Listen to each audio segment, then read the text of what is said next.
I didn't see you there. I'm sorry, Anna. And did I hear you ask about a folktale? Well, I'd love to tell you. A folktale is a fictional story passed down from generation to generation. While there are different types of folktales, there's 5 characteristics that let you know, yep, that's a folktale, all right.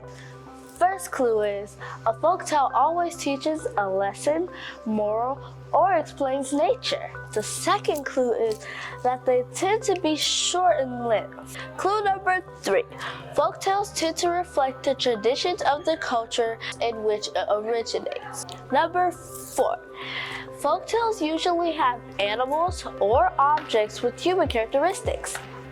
The 5th clue is that there's always a battle of good or evil, or overcoming an obstacle. You may be more familiar with folktales than you think. Have you ever heard of Cinderella, Goldilocks and the 3 Bears, The Boy Who Cried Wolf, and the 3 Little Pigs? Sure you have. Now you know the basics of folktaleology. That's the study of folktales, by the way. I made it up myself. But you know what will make you an expert? Learning the 7 types of folktales. Number 1, fable. A fable teaches a lesson that is often stated at the end of the story. Some examples of a fable are The Boy Who Cried Wolf and The Tortoise and the Hare.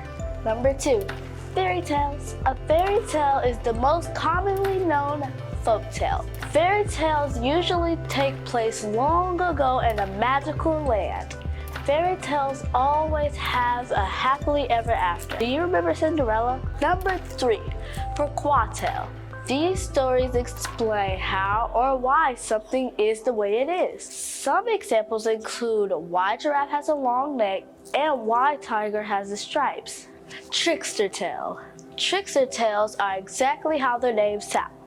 The main character in these stories usually play tricks on others to get what they want or to escape danger. Number 5, tall tales. The main characters are usually large or with superhuman strength.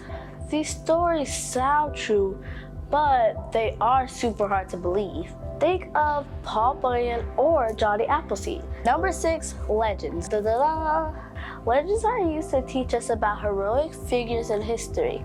These figures may or may not have actually existed. Remember Robin Hood and Puss in Boots? The final folktale is myth. Myths are stories told to explain the world around us. The setting of a myth usually takes place in a timeless past or a supernatural realm. Popular myths are Hercules and the El Chupacabra. Till this very day, folktales are shared all around the world, with popular stories being retold from many different culture perspectives. Now it's time to put your new knowledge into use. I'm sure you'll make me proud. And maybe one day, you'll want to become a folktaleologist too. Well, gotta go. See y'all later.